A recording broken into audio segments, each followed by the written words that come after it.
What's up, y'all? It's your girl Venus, and this is from Venus with Love, aka the best radio show in the galaxy. If you're new, hello, welcome. If you're not new, welcome back. You already know what's going on. Make sure you like, comment, subscribe, share with your friends, and yeah, let's get into it. So, today we have a special guest per usual. This special guest in particular is a voice, a leader in hip hop journalism, asking the hard hitting questions.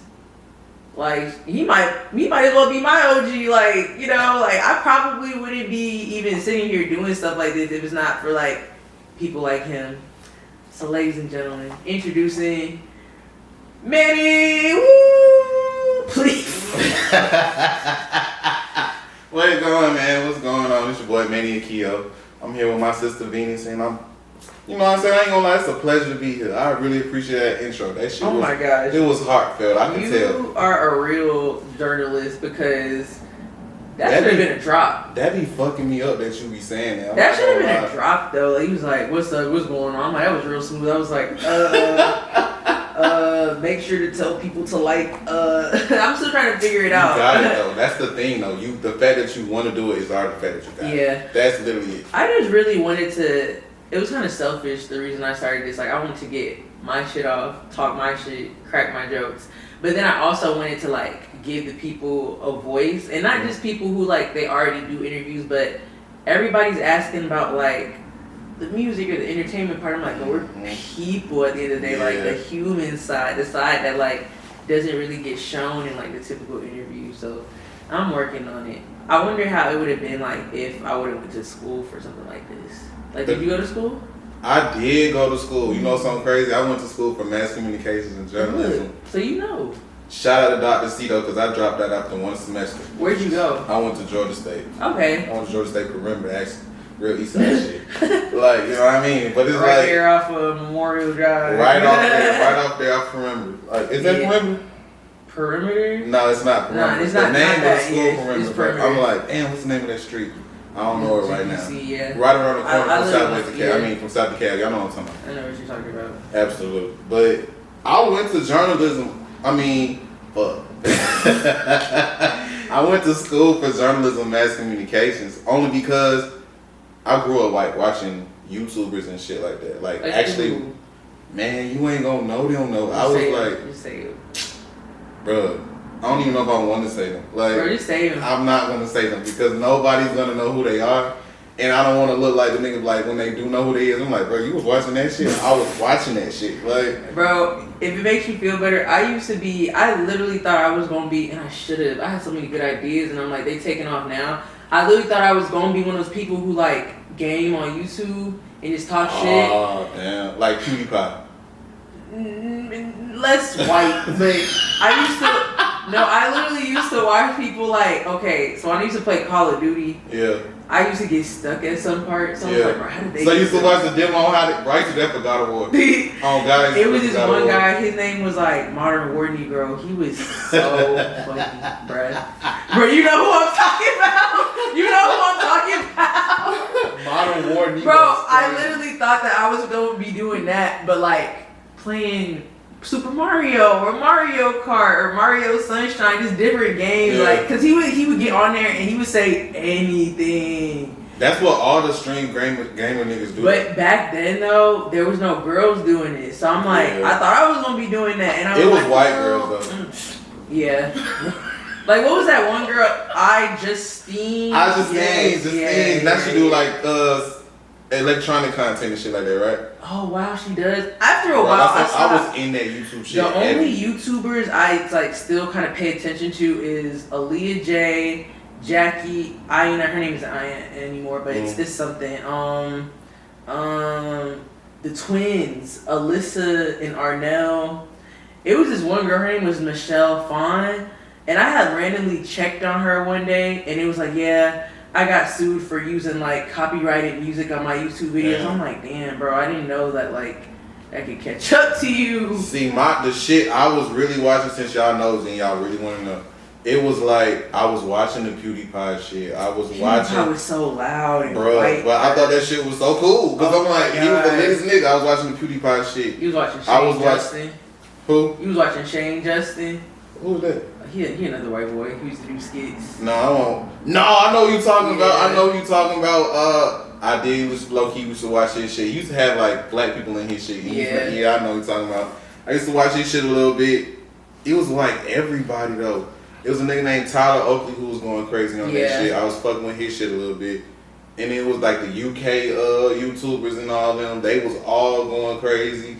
I used to watch Day Storm, Timothy De La Ghetto. I used to watch Timothy De La Ghetto too. He was going fucking crazy too. And then now look at him. That's what I'm saying. Yeah. So I wanted to be one of them niggas. I'm like, I'm gonna do that shit. And they was like, I had watched like a video on like what they did to like become where they was becoming type shit. You be researching it. I did it. So it was That's like smart though. They was like, one of them was like, I think it was Tyler Oakley. He was like, I went to school for journalism and mass communication. I'm like, all right, babe. So that's what I did. I went, man, that wasn't that smart. But I just did it because I'm like, let me tell you, right? So I had watched a YouTube video back then, like how much do YouTubers make? So then they was telling us the algorithm, like the metrics and all that shit, like how much do these niggas, the breakdown and shit. So I'm putting in the calculator, like, they was like, oh, it go by subscribers, it go by view counts, you know what I'm saying? Shit like that. And I'm like, this is very, very early YouTube. Like when the gray button, you know what I'm saying, with the gray fucking layout and shit. So I'm like, as I'm putting it in and shit, I thought I made a mistake when I had got the total on how much these niggas was making. But it was a fact. These niggas was fucking millionaires. Like, millionaires. Like. So wait, is it views or subscribers or both? It's both. Okay. So what if I have like, this don't even make sense. What if I have like hella what if I have hella subscribers but no views? Like not a lot of views. Well, I know you can monetize after 1,000. 1,000 subscribers? Yeah, views? 1,000 subscribers. I don't know how many. I think it's 1 million views. So what if I get like hella views? Like I have a random viral go crazy moment, but I don't have that many subscribers. I think like after 1 million you can monetize. Or I don't. I might be wrong though, because I don't know the exact number because it's different for different channels. Because different channels be hitting different metrics. And shit. So it's like, I don't know. I don't know the complete breakdown, but I just knew you can make motherfucking millions off that shit. So I was like, I'm finna do that. Yeah. So. What did you take away from the time that you were in school? You had to have left with something. I did. I ain't even gonna lie. So I had this one professor, shout out Dr. C. Like, I didn't know exactly what mass communication and journalism even really was. Like I said, I just knew that I was watching these YouTubers get rich off this shit, and that's what they said they studied in school. So I just went and did the same thing.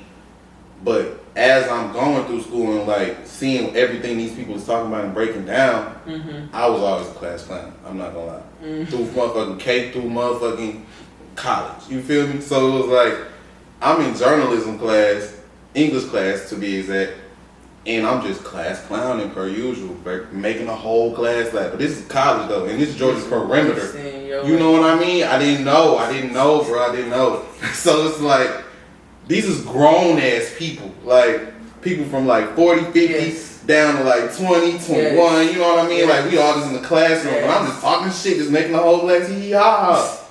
But I had this one English teacher, she was like really like get on my ass, like I swear to God, her name was Dr. C, and we only called her Dr. C because I can pronounce her whole last name. She like pulled me like to the side, she was like, you really could do something with yourself type shit, like you got a gift, like you don't even know. She was like the coolest hell. She's like, you can really do something with this shit. I'm like, you talking shit, you know what I mean? Then she used to like, I was failing the class. Bad. I'm talking about like straight zero. Like straight zero. Like all my classes though, because like I wasn't really processing what the fuck was going on in college. So I just knew. What you doing? Having fun. I was having a ball, bro. I was having a ball. I was just like becoming like a teenager. My mama started leaning off on me a little bit more because I was always doing wild, dumb shit as a kid. So she was super duper strict.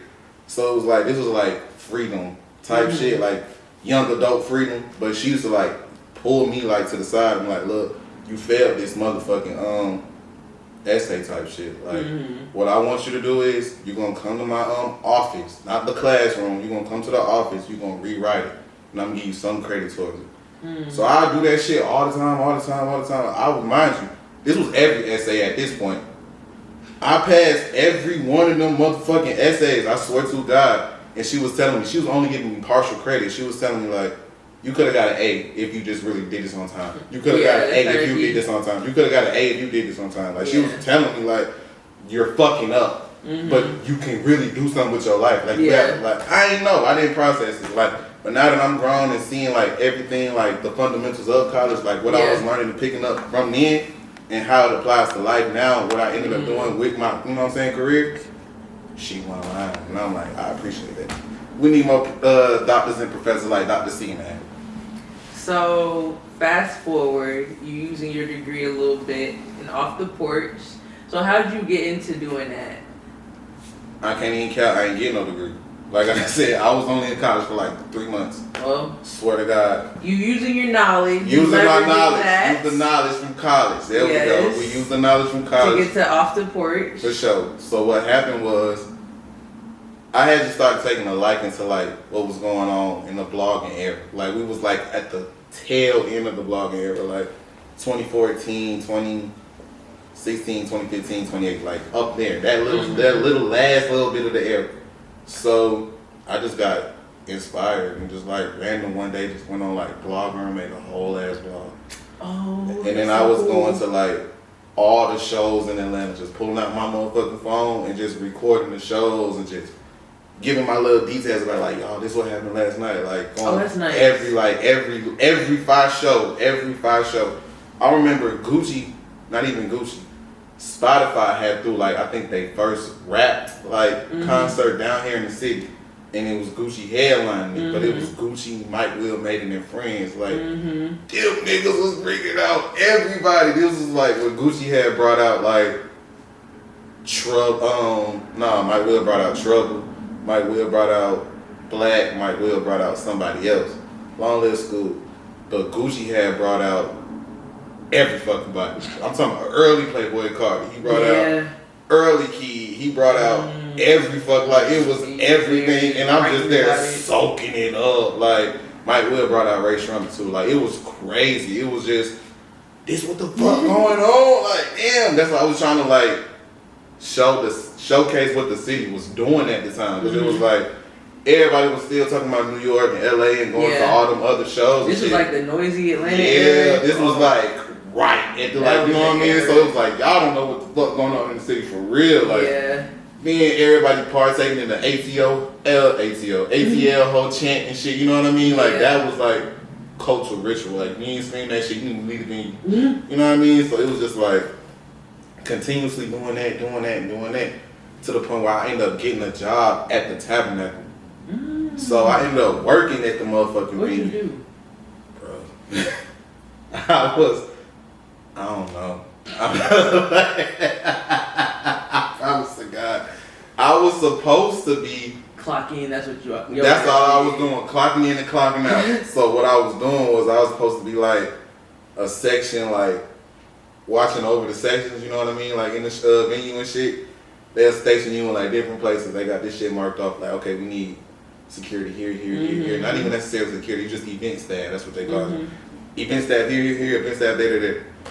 So I'm used to be chilling. I'm not gonna lie. I was only there to try to gain access to free shows. Yeah. Because I was blogging and shit. Yeah. So it was like, shit, cool. Alright, bet. And I got hip to people wanting to buy little fucking seats that wasn't available downstairs on the GA floor. So I'm like, I made a little business out of it. Goddamn, I'm like, okay, cool, shit. You don't know when to stand down with them people? All right, give me $20. I got a seat right here for you. I done found like 10 niggas already. Sometimes, and everybody can't get in the same price. You know, you might be cool because you get a 20 because you cool. But you use a little rule. But you get a 50, you get 50, you get 20. Yeah. I'm walking out 200, 300 every day. So boom, pockets low. Boom. One day it was a motherfucking big boy. It was a big boy show. I think it was Big Boy and Friends type shit. And I was working backstage for the first time. These niggas allowed my stupid ass to work backstage. They done promoted you. I don't know why, bro. I'm back there high as hell. Wired headphones in. I'm just piped up to the music. You ain't supposed to have no headphones in. I just like they was telling us not to make eye contact with the celebrities that come in the pathway. That's weird. That's not natural. Bro, let me tell you how weird it was. They started walking up to me saying, "What's up?" And you like... I'm thinking like, I ain't supposed to be talking to you, but because you're talking to me, oh God, we finna have a conversation. Nigga, here go David Van. They gentlemen though. You got me, they real niggas. They going, what's going on, bro? How you doing? You know what I'm saying? They not weird. It's Atlanta too, so it's like, these niggas is cool as hell down to earth. So like, what's going on, bro? I'm David Van. What's your name? I'm Manny. How you doing? You feel me? CeeLo Green walked that bitch.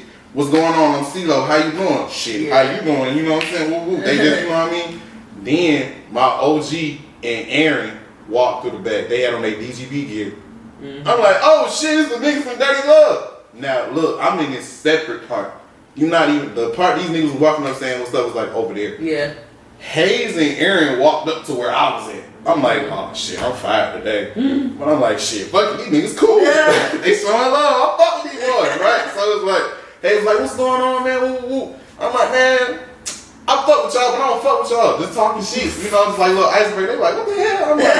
I'm like, I tried to be one of y'all writers one time, but y'all want to fuck with me. And Aaron was like, oh, just give me your number. Just give me your number. Woo, woo, woo. So I gave him my number and shit. Aaron has gave me the runaround. Aaron has given me the runaround for real. But then I had tweeted like the DGB page one day. I'm like, hey man, I done met these niggas at Off The Porch, Dirty Glove basketball one day, and I'm trying to be one of they raw. That thing, I'm bullshitting. So Hayes was running the Twitter at the time, so he responded back to my tweet. It was like, oh no, it's all love. Just pull up to the office. I'm like, boy, what, these niggas for real? Like, he dead ass nigga like me? Like, you know what I mean? So he had DM'd me the address, told me to pull up, have a meeting with him and everything. Now this is the very beginning of Off The Porch. Like, not even Off The Porch. This is the beginning of DGB being stationed in Atlanta, to be honest. Nigga, I go to the meeting, they in there painting the office. This nigga Hayes covered in painting shit. Like, for real. So we sitting down there having a conversation. He picking my brain about how I feel about the culture, how I feel about the music and shit. And he fucked with what I had going on. So this nigga's like, you know what? I'm gonna fuck with you. I'm gonna bring you on, but I can't pay you. I'm like, shit, so nigga, what we gotta do? You know what I mean? Like, I don't give a fuck about none of that shit. Nigga said I can get about the team, nigga, what the fuck?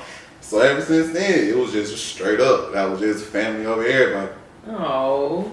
Yeah, that's my OG. I love you, man. What's been your most memorable experience doing Off The Porch, or your wildest experience doing Off The Porch?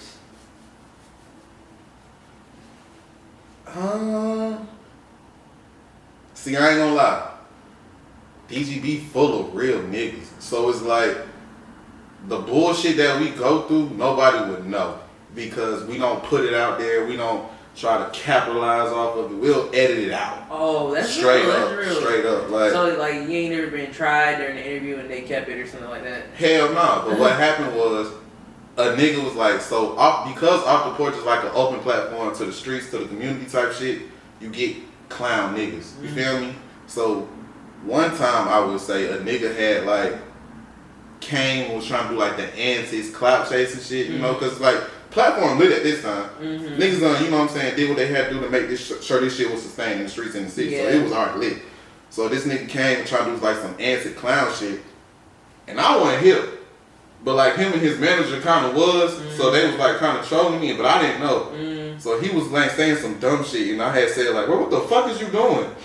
And then he was like, "You don't know what I'm like?" "No, I don't know what the fuck you doing." I'm like, kind of got upset, and I'm like, "Damn," I felt lame because you know like you took your time to be here, but still, don't play with me, nigga. At the same time, he took his time to be here, and he did something lame. Thank you. So you did something lame. You wasted your time and my time because it's like you did it for the reaction. Yeah. But little do you know, we ain't even finna keep this. Yeah. You know what I mean? So it's like, what the fuck is you doing, bro? I had to let him know, like, bro, what the fuck do you got going on? We don't do that shit here, nigga. What the fuck? Like, he was like, nah, bro. It was all love though, you know, because like, it's a community-based platform. We ain't here to go big on nobody or try nobody, because you ain't finna come here to disrespect nobody. So it's like... So, most memorable experience, wildest experience. So, what do you think it takes for a platform to really like establish itself and be credible? Because I know, man, we talking about Off The Porch, but like think about all the platforms now. You got On The Radar. Shout out my boy Gabe. You got Red Mike. You got Trash Talk. So what do you think? Shout out my boy Huz too. What do you think are those like characteristics of those factors that make those platforms like pop and they're credible to like real artists? I love that you asked that question. I'm not gonna lie, because I love what people don't know about these platforms is how unified they is behind the closed door. Like how I know Buzz, I know Gabe, them my partners. Like I'm inspired by the shit they done did. You know what I mean? Because they done again launched another community-based platform that gave back to the culture. Like that shit's fucking amazing, especially to kids or like people who may be deprived of such opportunities, and now they got this major opportunity on this major platform. Like that shit be major to me. So I be feeling like what it takes to establish that is you gotta first for one want to establish said community-based platform. You gotta want to lead for the people. You can't want to lead for dollars. You gotta want to give back to the community. You gotta want to give back to the culture. You gotta want to uplift and bring, you know, what's the word I'm looking for? Exposure to the people who deserve so. You know what I mean? So it's like it can't be ego-led. It can't be money-driven either. That's what I feel like has to be initially placed at first for it to grow. Well, you know, with some platforms, at the end of the day, not even just some platforms, this is a business. And I feel like, well, let me ask you this instead. Do you feel like because this is a business, of course, with all these platforms, some of them you have to pay to play, do you think when you have platforms like that, do they lose their credibility because now they just let anybody on and it's not so much about music discovery and stuff like that? That's a great question too, because like you said, it is a business. I honestly, my honest to God opinion on that pay to play shit, it will burn out.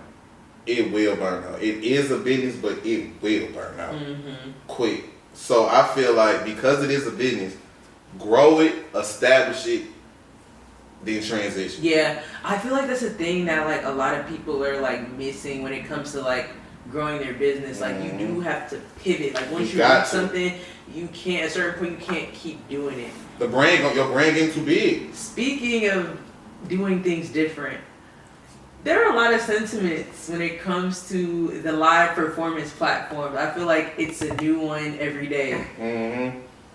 How do you feel about all the live performance platforms? Do you feel like it's time for something new? Do you feel like it's getting old? Like, what would you want to see when it comes to platforms showcasing new talent and how they showcase it? So, okay, that's a great question. You snapping, by the way. You going crazy. First thing first, I want to shout out to my boy Aze, because I feel like he's the... Which one is that? Aze, first from the block. Oh, yeah. Shout out my boy. I feel like, okay, From the Block is cool, but I feel like it's a lot of, like, knockoff and just, he gets knocked off. Right, that's what I'm saying. Yeah, like, that's what I'm saying. From the Block was the OG, and now everybody is still the OG. Yes, but now everybody want to do the same copy and paste format, and I'm just like, when does it change? Like, how do we find that balance between showcasing new talent and like innovation? All right, so you're not wrong, because everybody be saying the same shit. Even Zay himself be saying this shit. Like, he ain't wrong either, but it's like I was saying, I feel like he originated a platform that people thought it was so easy to replicate. If that makes sense. Everybody was like, oh, I know how to work camera. And it is, but it's not, because you can always tell, like, oh, you copy From the Block. Thank you. And I feel like that's the problem with today. A lot of niggas want credit for just being like, oh, I can do that too. Like, yeah, I can do that too. It's like, you don't want credit for being original. You want credit for doing something that another nigga already did. Yeah. And it's like, you can't want credit for that because we already giving him his price for creating it and doing it. So that's what I'm saying. Like, going back to Zay, like, I feel like he realized, all right, niggas is copying my shit. Now we got From the Block DJ performances. Now we got From the Block throwback live performances. I'm talking about where the mic is on. Now we got some of our favorite. You know what I mean? Like, the mic on now. Ain't no just when you know, like, you can hear these niggas. And they performing our favorite songs that we grew up to. So I was like, that's a nigga that I really tip my hat to, because he realized, all right, damn, these niggas biting the sauce. And he done made so many pivoted different platforms. He got the hot boxing shit. He got the from where it started shit. Like I said, the DJ platform and the throwback platform. He started that all off the swinging mic. You feel me? Yeah. So it's like he didn't let niggas just take the sauce and just didn't transition. He was like, fuck you. And then came back 4-5 times, 4-5 different ways. You gotta take your head to a nigga like that. Yeah. You gotta learn. You gotta want to pivot. You gotta have to learn. Like, all right, they eating it up. What else is like? What else can I add to it? Like, but that's what how can I comes with tweak like, the recipe? like okay, like planning ahead. Like we're gonna keep what we doing in motion, but like while also planning for the future. But also, I feel like when people start just straight up copying shit, then it gets gimmicky because it's now it's like it's not necessarily how can I do this and be original, but it's like how can I do this and like stand out? Like okay, now you got people coming. What's something that? Now you got people coming in, I don't know, fucking setting themselves on fire or some shit. Or just all dumb shit. All dumb shit. But it's like you're that's the only different thing you're doing. Like you're still standing in front of the mic, doing shit that's been done over and over again. So yeah. Speaking of things getting gimmicky and being redundant, one of the things that I covered in my last episode was things that we're losing when it comes to different recipes.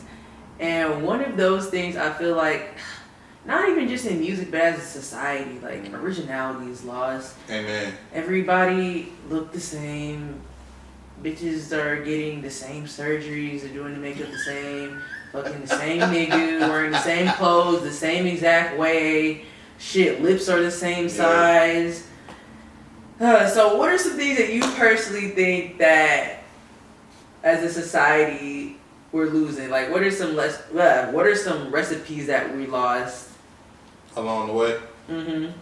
Like, what are some things in society that we're missing that you would like to see again? Authenticity, bro. If I'm gonna be all the way honest, I'm talking about like your authentic self. I feel like because social media played a big part in it too. Everybody got the same algorithm. Everybody going through like they scrolling on the timeline saying, okay, that's cool. So let me try to implicate that into who I am. Let me talk to my nigga like this. You feel me? Let me ask my nigga for a Chanel, even though I know he worked for Marta. You know what I mean? Like Bro, you don't even like Chanel. Come on, you don't even know.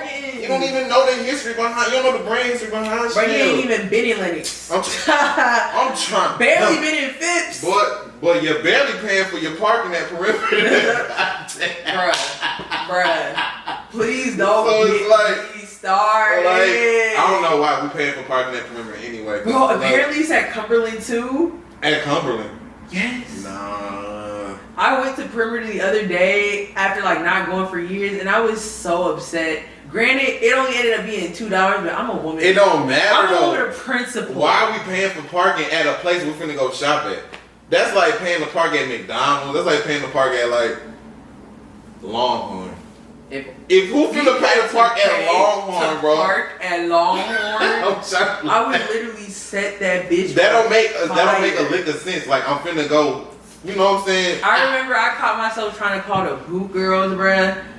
That shit was a scam. They got. Oh, they was scamming? I don't know if it was them scamming or somebody made like a. I don't know if it was them scamming or someone made a fake page off them, but either way, I don't know. For all it is, like to me, the boot girl scammed my ass, and I'm like, damn. You needed $25 that bad? Cause it's supposed to be like $75. Like you gotta think of how many people hitting them up. Like. They pay $25 and we'll come out, and then you pay the rest later. So I'm like, damn, bro, you needed $25 that bad. That is crazy though.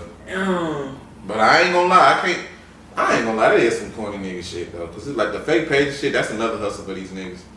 Like they had so many fake off the porch pages and shit, bro. Ooh, cause they be DMing people like, hey, like you know what I'm saying? Hey, it's this and you can come on here. Oh God, it be bad. Like y'all niggas be fucking up promotion, but it's like that go back to like niggas lacking originality. Like you gotta think, like we was talking about, like platforms from the block, even DGB, bro. Like Off the Porch is a unique space. You gotta think. Ain't no niggas having no set like this. Yeah. Where you can bring all your folks, y'all sit on the porch and kick shit like you would do in your regular day-to-day life in your neighborhood.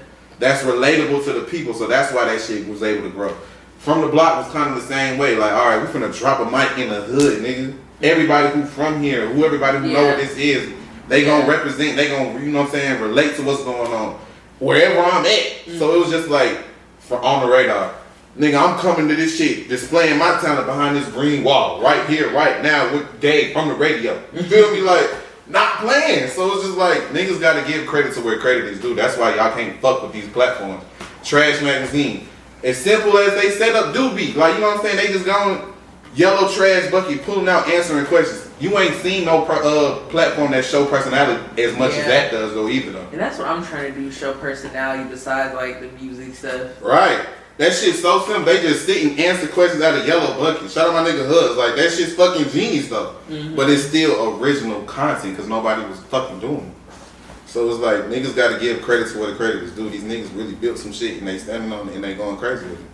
One thing I would like to see more of in society is better business practices. Facts. I'm finna start calling the Better Business Bureau on some of y'all hairstylist hoes because, Like, I don't know how it is for men though, but like, do y'all have to like, how do y'all book haircuts? Like, do y'all have to like? Oh, it's on the app now for us. Okay, like y'all you just gotta walk in the barber. Okay, hell no, ain't no walking. I don't know. Everything for y'all is so easy. I'm like, oh, you just walk in and get a cut. How do you know like who to make your barber? Like, how can you choose a 5 barber? Like, say you in a new town, like how do you know? Trey with the Clippers _ is not going for that walk-in shit, man. Oh, Trey with the Clippers. Trey with the cuts _ not going with the, you know, he not going with the walk-in no more. He wants you to see him on the app. He wants you to, he gonna have a picture, right, of him lining up Big Boogie. He gonna have that on there. So that's how you know that. That's where he get his $100 cap from. That's where he get it from. Like, look who I'm cutting. You know, it's like Instagram for like the stylist and shit. I don't know. Like, I just miss, like, I remember when I used to go to the hair salon with my mom, there was all these old ladies. With the aunties and shit. Yes, with the tea. And every now and then somebody would come in selling plates. So I'm like, okay, I'm eating. And I'm listening to the aunties. I'm not paying a motherfucking $250 for a silk pressing to get my hair washed, and they do it right there. So you love that as a boy. That shit was the worst, bro. Oh, going to get... Bro, my mom used to go to the Africans to get micro braids, bro. You know how long we finna fucking be there? Oh my gosh, one time I went to the African to get my hair done, they started fighting. I'm talking about... For real? Baby was on her back and everything. She was secure. I was like... I'm sitting there. My mom like, oh no. I'm like... Oh my gosh, I love a good, like, chaotic situation from a distance. One time I was in that should be a movie. One time I was in the African shop with my mama and the girl, like, we was in Chicago at this time. This girl was trying to run out. And then she was like, what they used to do in Chicago back in the day, they send you in, they'll do half your head and they gonna get the money. It didn't have money, they sent out half her head now. But you gotta think, this was micro braids days. Like, you look a fool, shot like she just, it was crazy, bro. It was crazy. I'm like, damn, I'm looking at my mom like, Mom, she had no money, Mom. She had no money. Oh man, help her as No. She was trying to scheme them. Yeah. She was trying to scheme. She was trying to scheme. Yeah, we don't fuck with that. Okay, so last on this topic, what are some other things that you think that we're missing in society? Relatability.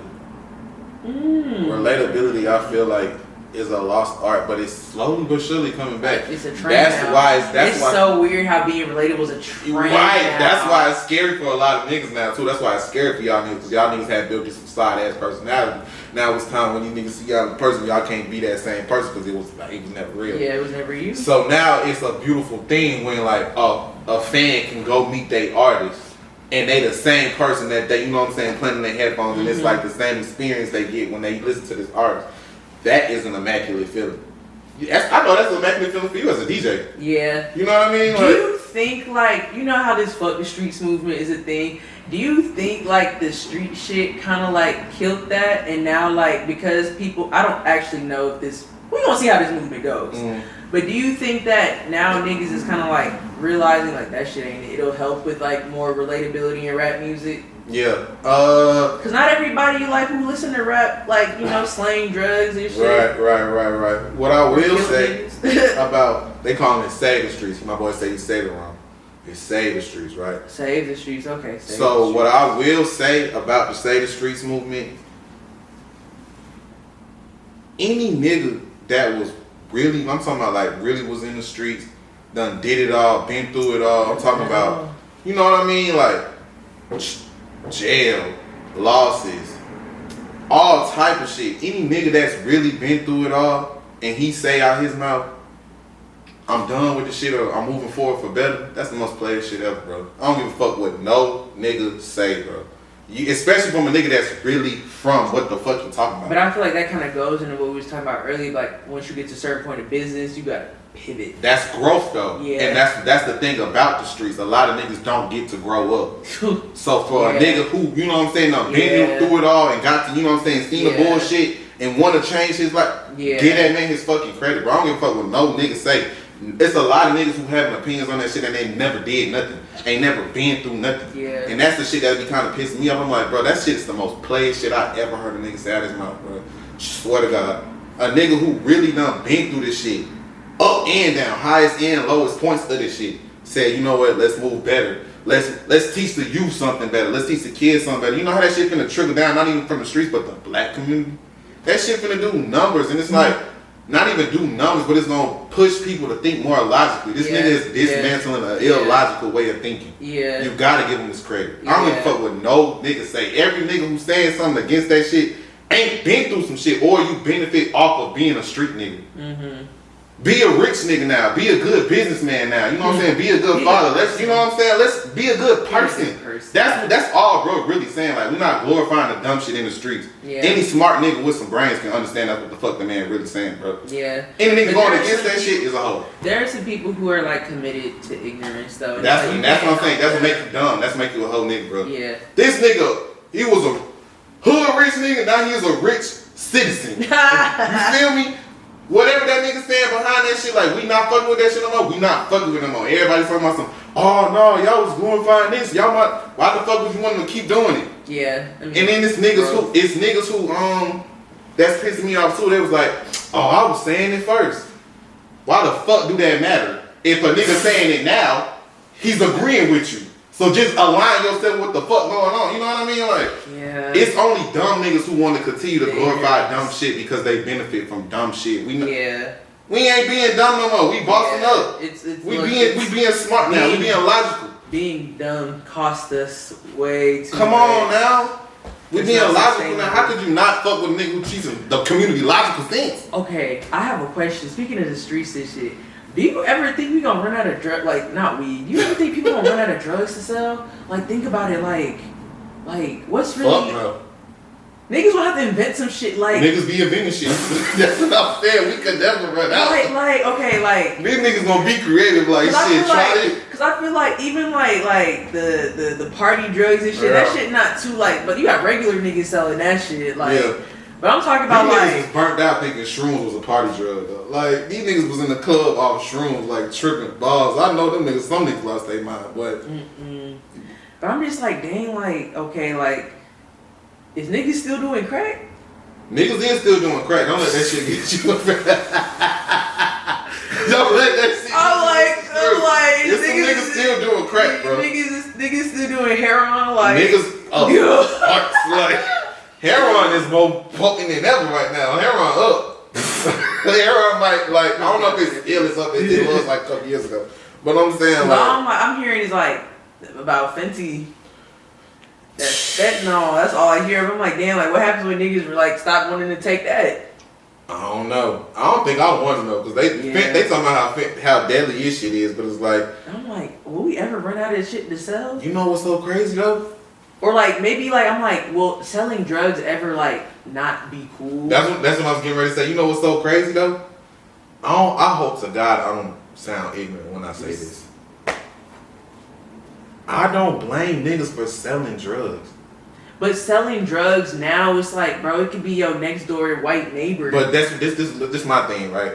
The corner stores. Like it's not like I feel like it's less trappy than it is. It's less glamorized than it is. Literally, for sure. Anybody could sell drugs if we being technical. Like shit, your auntie, your college professor. Like, and it's not like, okay, I gotta go to the trap, knock on, do a secret knock, go around the back. You know what I'm saying? That's why I'm like, how will this shit ever be not cool if it's like kind of like anyone can do it? There's little barrier to entry.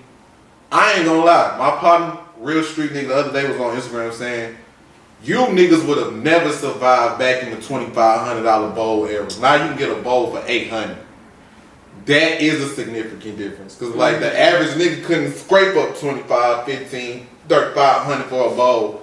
Now these niggas can go $800 and cop a whole pea. What? Like, what?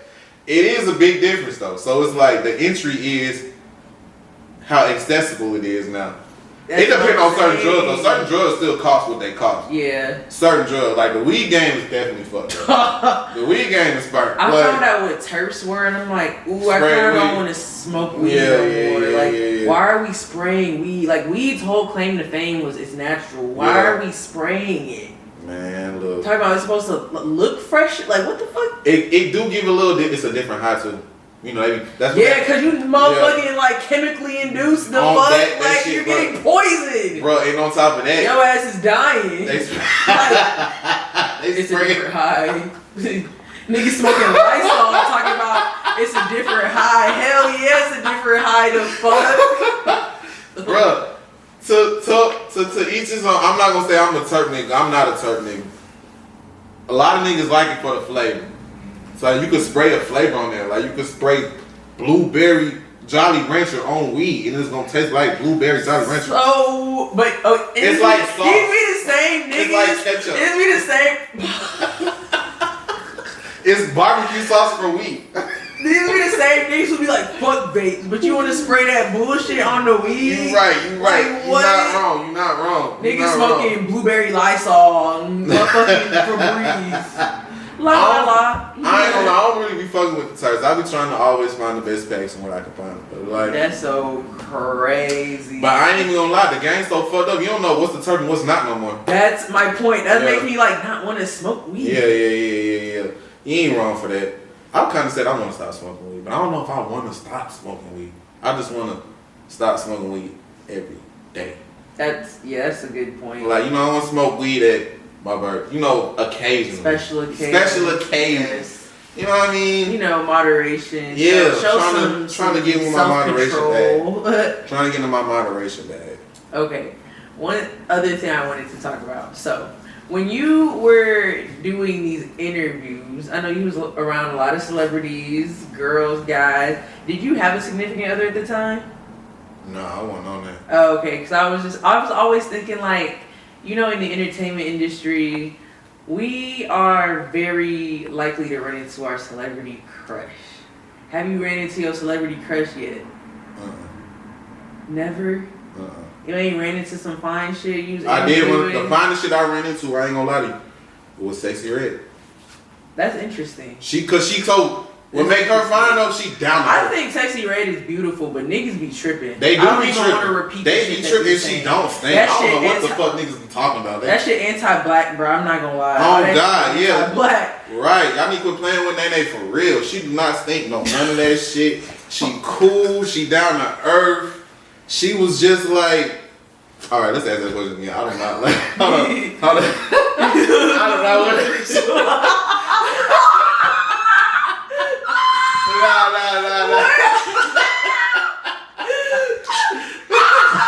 I don't want the celebrity. I don't like the celebrity crush shit. I don't like. Be like, have you ever written into like a cool? Okay. We gonna edit this. You can edit it again. I'm gonna give you the same answer. I'm gonna just give you a different question. What I really try to ask. Okay. So, like, as people in the entertainment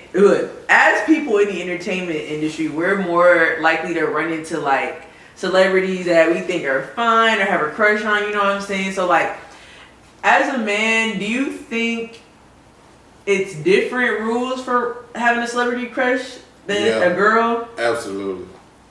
I feel like when you like a man, like, and the person is like the celebrity's a female, or like, okay, cool. Yeah, it's definitely yes. It's different having a celebrity. Do you think having a celebrity crush as a man is different than having a celebrity crush as a woman? Yes, because you gotta realize these is business women.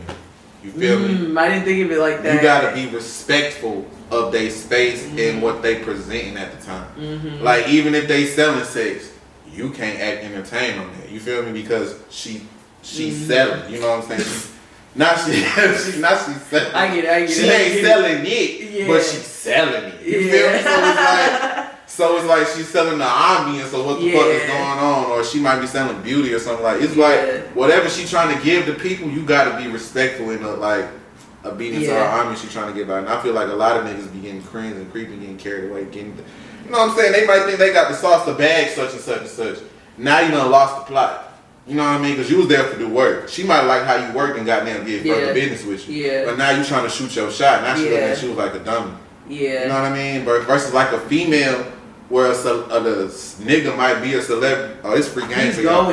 It's free game for y'all though. You know it's free game for y'all. He's going. Y'all can say and do whatever y'all want. Y'all don't gotta be professional. Woo woo woo. You like, look, I'm going back to work tomorrow. Shit, you gonna leave the crib. And he gonna put in the rap song like 2 hours later. It's been a lot of circumstances where like that's how people got them one. I ain't gonna lie. Yeah. Nah. You can't hate on it though. Shit, get your money. So we both agree that women are more likely to bag their celebrity crush than men. Absolutely. Okay, so with that being said, do you believe in hall passes? Like in a relationship? Yeah, like okay, if you see so and so and you're able to get them, you're allowed to. That depends. Alright, if you a player and you play enough to understand that you are not such and such that you know what I'm saying your significant other want to be with at that moment, don't be in a relationship. I feel, bro, 'cause like. What can you tell what would you tell your nigga, right? Fuck no. But I also you would not tell your nigga fuck no. Okay, say my man celebrity crush is Rihanna and my celebrity crush is Drake, right? What's the likelihood of it don't matter, the likelihood. The likelihood of a regular man bagging Rihanna versus Drake bagging a regular bitch is two different spectrums, but guess what? Drake gonna bag, Rihanna gonna be like, Rossman. But get the fuck out the way. Get the fuck out the way. Move, motherfucker. Get the fuck out the way. But you gotta think though. That's why girls get away with that shit because they will end up doing. They would think that a nigga's like, oh, they don't think I'm finna do such and such and such and such. They don't think I'm finna fuck such and such from behind the camera. That whole time from behind, bro. Oh. Not you from behind the camera, about you. Bro, I'm talking about like, you know what I'm saying? Like you'll never think that, but they will. And get what? They know because of the position you in, they not gonna believe you. No, so that's what they gonna probably. They might think you attractive. They might think you woo.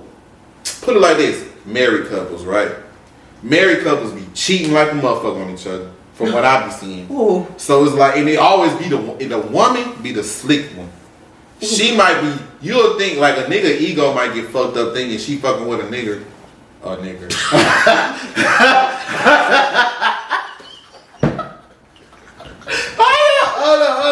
Okay, so for instance, married people, right? Or do we gotta ask a question? No, just married people. So for instance, married people, right? They always be cheating on each other from what I seen. Shout out to the loyal married couples out there. The woman always be the slick one, right? Because the nigga ego be focusing on like, alright, if my bitch gonna cheat, she gonna cheat with a nigga that's more than or higher than, right? Mm-hmm. Whole time your wife getting cracked by John from Popeyes. Ooh. And like it always be a nigga you don't ever expect. And that's why she fucking that nigga because she know like they're not gonna suspect me creeping with John who dropped chicken. You feel real shit though. Dropping more than that chicken. He was dropping more than chicken. That nigga was dropping giblets too. You feel me? Her biscuits was your biscuits were baby leg. Goddamn. Her biscuits was anything but I'm trying to tell you, and that's how women be getting away with it because they just want the attention aspect of it. You know, they just want the not the companionship, but the what's the word? The comfortability of it all. Like, you know what I'm saying? Like, this nigga make me feel good. Please, they want the feel good aspect of cheating. A nigga just gonna go home to the wife. Mm-hmm. You feel me? But like, it do niggas, even if you niggas will be getting caught up in shit too. Okay, so one topic that I wanted to discuss So, we may or may not be in a recession, you know what I'm saying? And I feel like there's been signs, there's been little rumblings, that there's definitely been a little evidence that, you know, niggas is going through it. Facts. So, 50 facts. Everybody talks about recession indicators, but I want to talk about recession indicators in music. So, what do you think are some of the recession indicators today reflected in our music? More internships than ever. You think so? Nah, that's just like a little joke. Not hiring. I'm talking about internships. Just period? You know the intern. That's a whole nother. I know what you're saying. You know what I mean? Like, them internships. Yeah. But like, shit, I'm finna get an intern for. But nah, this is different though. I know. Like, you know what I mean? Like, all right, let's not say that. I ain't gonna lie. That's what I'm saying. I do not want to be the industry bashing nigga. Bro, because I empty the clip on all these niggas, man.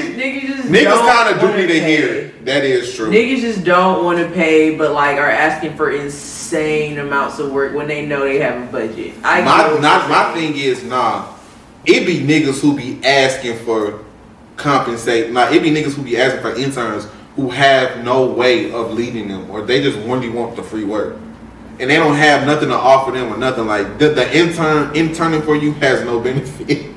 Like they just doing it, and they not gonna get shit from doing it. I see what you're saying. You know what I mean? Like it's certain niggas who like you would intern for at a drop of a hat. But intern is like, I feel like having an intern is some people's been like an ego thing. Like have you peeped that? Like niggas is getting intern just say, yeah, I'm a boss. Like that's what I mean. But guess what? This nigga interning for you is going to do nothing for them. There's just, I don't want to say they're naive because like we creative, you know what I mean? Like people get happy and like excited when they feel like their dreams can come true. You feel me? But like it's like it take you a strong individual to know like you're gonna go through a couple courses and a couple cycles till you really see like what's really for you and what's gonna get you the way you really want to be. But a lot of niggas, like a lot of ego-driven niggas who have nothing to offer these kids, will say, "Oh, I need an intern," and they'll just go on your Instagram and see like you just took a couple pictures with him. They don't know that you done asked this nigga for a picture. They don't know that you done asked to be in these niggas' sections. Like they don't know that you really a lame ass nigga for real. But you know what I mean. But now they interning for you, and they're not getting nothing from that. It's just them just being underneath. That don't benefit them at all. It be a lot of niggas who be positioning themselves as bosses or goddamn executives and shit, and y'all ain't offering these kids the fuck them. So it's like y'all need to point them into the right direction where to get jobs. Now shout out to the ones that is doing it though, because there's a lot of y'all that is doing that shit for real. Y'all need y'all flowers for sure, but it's a lot of y'all that's doing some whole shit too. So I'm trying to think, what are the recession indicators? I feel like the way. And don't get me wrong, it's been a new artist like every day, but I feel like it's a new artist like every hour, and it's like the way they being pushed out, and it's like what's being pushed out, if you get what I'm saying. Like I feel like this whole TikTok artist shit is definitely a recession indicator. I mean, yeah. Like niggas trying to get quick money until they can't no more, and it's like next one, because it's like they don't know when they gonna have their star, and it's like I don't know. I feel like niggas just not trying to wait for talent to be developed and pour into the talent to be developed. So it's like we need this ASAP. You ain't lying, so that's why I feel like it's kind of a good thing though, because it's like now that we in this slow space, we have no time but to wait. You know what I mean? To see who gonna really put that shit in order to be the next up. I feel like people aren't waiting. They not. We know they not waiting. And that's why we getting. But y'all burning these people out. Y'all take these people with like 30-something K followers or build their followers up. Y'all be buying them shit too, but that's another story. But you know what I mean? Like, buy these niggas a shit ton of followers, push their ass through all the promo blogs, and then expect them to blow.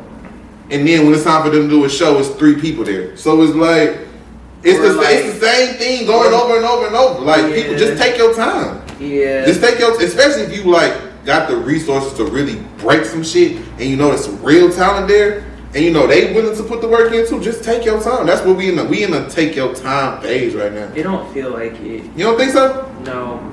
I feel like everything is being rushed, and it's like even as a consumer, if you're not getting with this shit quickly, then you just as liable to fall off as the next person. See, I don't be seeing the rush shit because I don't give a fuck about it.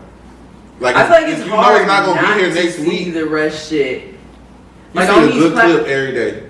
But on these platforms, though, I'm talking about these music platforms. You know how we were saying like anybody could like get on these platforms. You seeing that more and more, and it's like they got people like A&Rs following them because they got that like. That is true. I see what you mean. Yeah. It's false. It's false hype though. That's why it always ends so quick.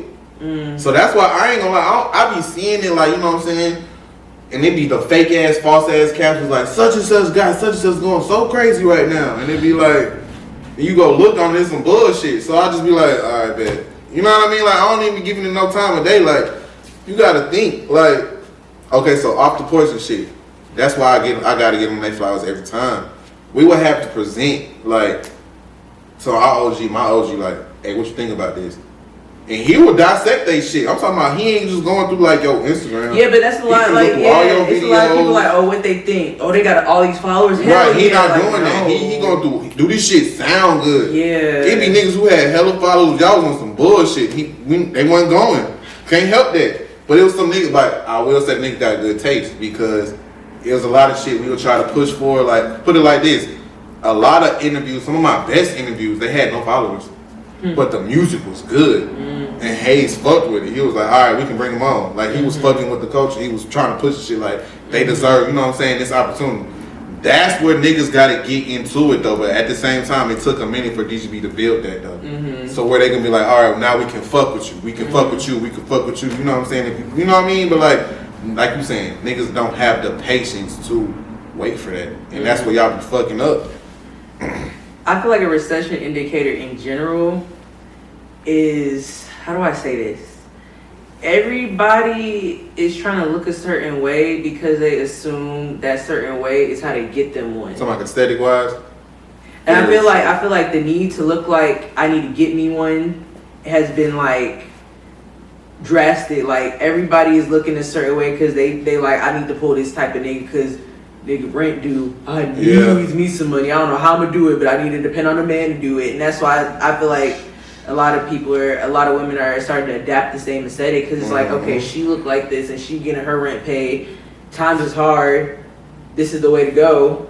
So yeah, I feel like the desire to like have a certain aesthetic or like pour into yourself a certain way or invest in yourself to look a certain way as a woman, definitely a recession indicator because it's strictly off the male gaze that pays. Let me say this though, cause you're not wrong, but I gotta give a shout out to the female artists who is working their job. I fuck with y'all the hardest because y'all not depending on I gotta get a nigga to do this, that, and the third for me. You willing to put the work in yourself. And I'm not saying there's nothing wrong if you find a nigga that want to do, but it's just like catering your whole aesthetic to like, I gotta get me one. We losing the plot real bad. They is, but again, shout out to the ones that's like, I'm gonna go get a job. Cause there's nothing wrong with fucking going to get a job. Like I really need the people to fucking stand that. Like, do not fall for the Instagram facade that all these people be putting on. Like they just having all this shit. They borrowing their homegirl clothes. They borrowing their homegirl bags. Their homeboy is borrowing his homeboy racks to take the picture. Your homeboy is borrowing the bags to take the picture. I'm telling y'all, I done seen this shit, bro. Like, it's a facade. So for the ones that saying fuck the facade and showing the relatability and the authenticity of who they are as a person, like they going the same shit as you, they deserve it all. And that's why they building their audience the way it is now. If you pay attention, like everybody, like it's artists who's showing that they at work. I'll fuck with that. I was literally just talking about how like Surf had posted on his Instagram that he be at FedEx. But I love that shit, bro. He did a stitch, and these podcast niggas were like very, very, very indirectly like subbing him. They were like, Jay-Z could say the hardest shit, but if he showed himself wearing a UPS uniform, I don't think I could fuck with him. I'm just like, that's corny. That is OD corny because Jay-Z was serving bricks. We all know this. So he is like, what about the niggas who wasn't? Not everybody serving bricks, bro. Yeah, especially now. Especially, bro. Ain't two, the nigga who serving bricks don't even want to be seen right now. Yeah. Like the nigga who really having them bricks don't even want to be seen. He probably ain't even on IG. So it's like for the new age artists who are like being relatable to the everyday person and the everyday people, you gonna win. Don't let that little shit like blind you from what's really going on. You know what I mean? Like, relatability and authenticity gonna always win. And that's why I feel like the artists are starting out to see, like, shout out to Surf though. I be seeing them posting shit at FedEx and shit. I think that shit is the coolest shit. Cause you gotta think about how many of your fans. Low-key, like a brand deal waiting to happen. You feel me? You know what I mean? Like, I used to work at FedEx. Now this nigga finna be shooting commercials and shit 2 years later. And guess what? Everybody's gonna rally that on because they're gonna be like, I remember when he was at work. I seen him do. You know what I mean? That's what the people want to see. They like He the relatability and the packages. authenticity of livelihood. Like, I feel like that's what's gonna help niggas win again. Like, it's not even the only one that's just showing y'all niggas I'm at work. He's just showing y'all, like, Right. and going hard with it. But Y'all think y'all favorite street rapper that's showing y'all them bags and shit in them traps they really have. It's a whole nother nigga that don't even want to be on camera that's gonna get on that nigga bag when you see that video. You know what I mean? Like, that's the shit that be going on too. The nigga that you be seeing going up, showing him in the trap, he the dope man. But that's another story. I know some niggas who really serving them bags, who they serving them pints too. Shout out my boys, you know what I mean? Okay, so we're gonna wrap up this interview. Is there anything besides what you've already said that you need to get off your chest? I would keep saying, keep being authentic, keep being relatable, keep being real. Shout out to the real ones. Shout out to all my brothers. Shout out to all my sisters that I met along the way on my creative journey. Shout out to Venus. You know what you ain't talking about this whole time that I thought you was? Black women, some low-key the realest niggas in the industry. Ooh. I thought you was gonna say that. Ooh. It's some real women, some real niggas. We can get into it later. We can get into it later. This ain't gonna be your last time here. You feel me? This is family. Don't get that shit misconstrued. Other than that, I just want to say, keep your dream alive by being authentic to yourself and keep your heart pure through the facade. That's it. Oh, also, what is something that you're really, really grateful for? I'm really, really grateful, in all honesty, for the authentic relationships I made along the way during this shit. Because a lot of these people, they do the strategic friendship shit. Like, I know DJ Venus is going up. She at these venues, and I'm trying to get me some bookings, so let me be cool. You know what I mean? Yeah. It was never like that for anybody I really consider like a friend. I'm talking about these folks be at my mama's house. My mama be asking about like, where's such and such and such and such. I ain't heard from them. You know what I mean? Like, that's the shit that I just appreciate the most. Like, these my authentic brothers, these my authentic sisters, and I just don't play about them. Like, I wouldn't think about it no other way. Okay, wait. Last thing. Tell the people where they can find you and what you have coming up and some of your goals for 2026. You can find me on all platforms at mannyakiio. That's MANNYAKIIO. 2026, I think I'm gonna go ahead and stop being scared. I'm gonna launch my own platform. I ain't gonna lie to y'all. I'm gonna quit being scared.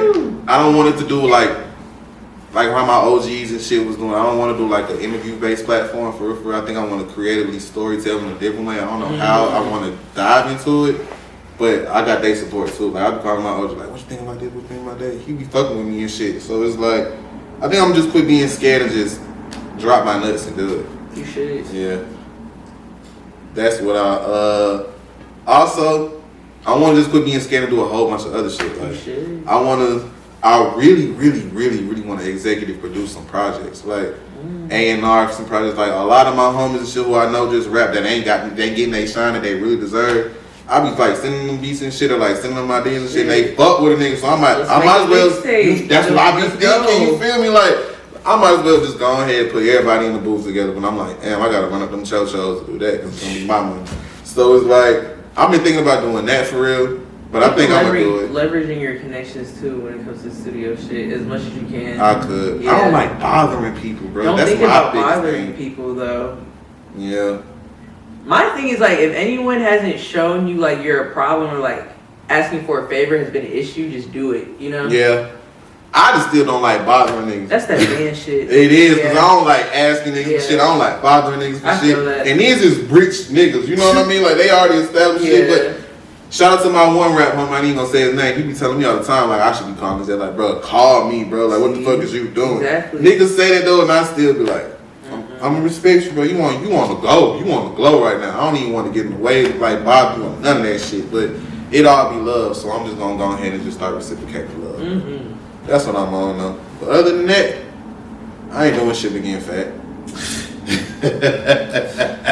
Well, thank y'all so much for tuning in. Thank you so much for coming here today and just kicking it and talking shit. Always. That shit was so funny. Always. We gotta do this again. Always. I'm gonna think of some questions. This shit was all freestyle. Literally. We punched in the whole motherfucking thing. But in the meantime, make sure you like, comment, subscribe, share with your friends. I'm Venus. This is Manny. It's a wrap. That's a wrap.